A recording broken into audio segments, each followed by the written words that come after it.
మాజీ సీఎం నాదెండ్ల భాస్కర్రావు కన్నుమూశారు.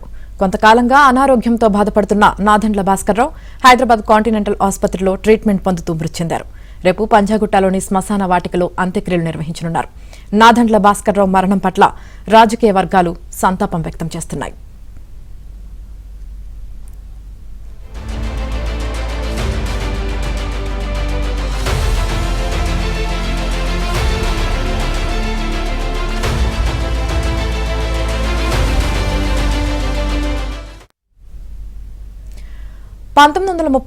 జూన్ 23న నాదెండ్ల భాస్కర్రావు జన్మించారు. ఉస్మానియా యూనివర్సిటీ నుంచి BA LLB పట్టా పొందారు.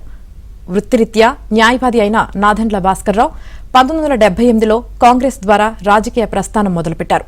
విజయవాడ తూర్పు నియోజకవర్గం నుంచి తొలిసారి ఎమ్మెల్యేగా గెలిచి చెన్నారెడ్డి ముఖ్యమంత్రిగా ఉన్న సమయంలో మంత్రిగా పనిచేశారు.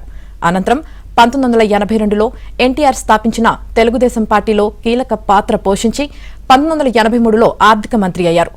1984 ఆగస్టు 16 నుంచి సెప్టెంబర్ 16 వరకు సీఎంగా బాధ్యతలు నిర్వర్తించారు.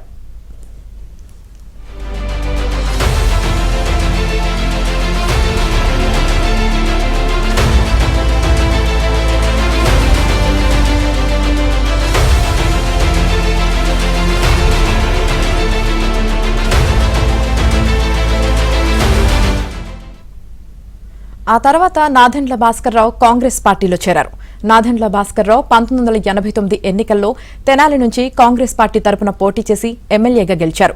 1994 ఎన్నికల్లో ఓడిపోయారు. 1998లో ఆయన ఖమ్మం ఎంపీగా పోటీ చేసి విజయం సాధించారు. ఆ తర్వాత ఆయన రాజకీయాలకు దూరంగా ఉన్నారు.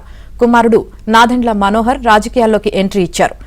కూటమి ప్రభుత్వంలో మంత్రిగా పనిచేస్తున్నారు. నాదెండ్ల భాస్కర్రావు 2019లో అమిత్ షా సమక్షంలో బీజేపీలో చేరినప్పటికీ క్రియాశీల రాజకీయాలకు దూరంగా ఉంటూ వచ్చారు.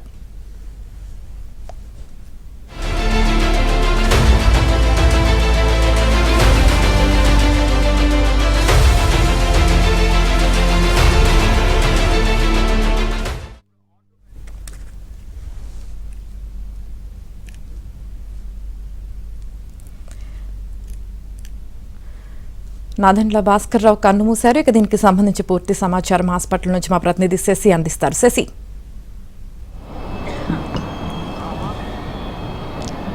మాజీ ముఖ్యమంత్రి నాదెండ్ల భాస్కర్రావు మరణించారు. ఈ రోజు ఉదయం 11:45 ఆయన మరణించినట్టుగా కాంటినెంటల్ ఆసుపత్రి వైద్యులు ధృవీకరించారు. మరి కాసేపట్లో ఆయనకు సంబంధించినటువంటి పార్థివ దేహం జూబ్లీహిల్స్లోని ఆయన నివాసానికి తరలించడానికి ఇప్పటికే కాంటినెంటల్ ఆసుపత్రికి సంబంధించినటువంటి సిబ్బంది ఏర్పాట్లు చేస్తూ ఉన్నారు. గత నెల రోజుల క్రితం అనారోగ్య సమస్యలతో ఆయన నేను చూపిస్తున్నటువంటిదే కాంటినెంటల్ హాస్పిటల్లో జాయిన్ అయ్యారు. నెల రోజులుగా కూడా ఆయనకు డాక్టర్ల బృందం ప్రత్యేకంగా చికిత్స అందించారు. డాక్టర్లకు సంబంధించినటువంటి నిపుణులైన డాక్టర్ల బృందం ఆయనకు ప్రత్యేకంగా చికిత్స అందించినటువంటి నేపథ్యంలో ఆయన నెల రోజులుగా చికిత్స కొనసాగుతున్నప్పుడు కోలుకోలేదు. సో ఈరోజు ఉదయం 11:45 ఆయనకు మరణించినట్టుగా కాంటినెంటల్ ఆసుపత్రి వర్గాలు అయితే మాత్రం ధృవీకరించడం కూడా జరిగింది. వయోభారానికి సంబంధించినటువంటి సమస్యలతోనే ఆయన ఆసుపత్రిలో జాయిన్ అయ్యారు.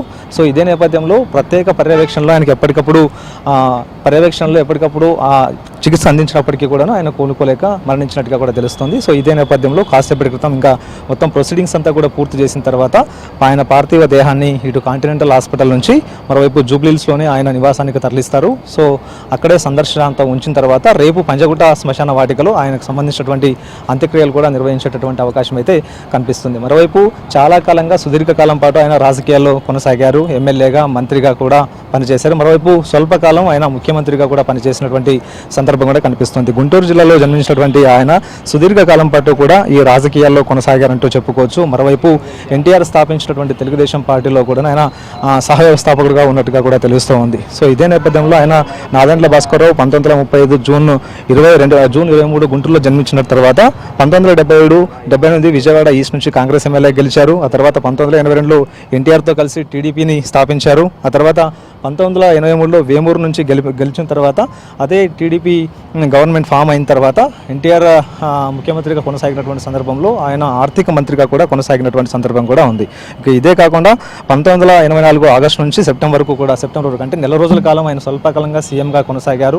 ఆ తర్వాత మరోసారి ఇక ఎన్టీఆర్ సీఎం స్థానాన్ని అధిష్ఠించడం కూడా జరిగింది. ఇదొక అంశం అయితే 1989 నుంచి తెనాలి నుంచి కాంగ్రెస్ ఎమ్మెల్యేగా కూడా గెలిచినటువంటి ఆయన 1998 ఖమ్మం నుంచి ఎంపీగా కూడా కొనసాగారు. ఇలా చాలా కాలంగా చాలా సందర్భాల్లో ఎమ్మెల్యేగా ఆ తర్వాత ఎంపీలుగా కూడా కొనసాగి సుదీర్ఘకాలం పాటు రాజకీయంగా ఆయన కొనసాగారు.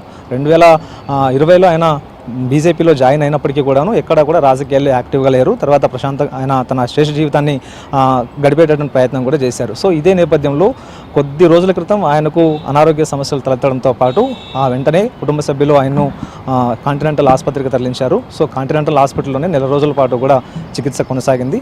ఆ చికిత్స కొనసాగిన తర్వాత ఆయన శరీరం చికిత్సకు సహకరించకపోవడంతో ఇవాళ ఉదయం 11:45 ఆయన మరణించినట్టుగా తెలిసింది. సో ఇదే విషయాన్ని కాంటినెంటల్ వైద్యులు ధృవీకరించడంతో ఇక కొన్ని ప్రొసీడింగ్స్ ఉన్నాయి, అవన్నీ కూడా పూర్తి చేసిన తర్వాత కుటుంబ సభ్యులకు ఆయన పార్థివ దేహాన్ని అప్పగిస్తారు. ఇక్కడ నుంచి ప్రత్యేక అంబులెన్స్లో ఆయన పార్థివ దేహాన్ని జూబ్లీహిల్స్కి తరలిస్తారు. జూబ్లీహిల్స్లో రేపటి వరకు కూడా ఆయన పార్థివ దేహాన్ని సందర్శనార్థం ఉంచుతారు.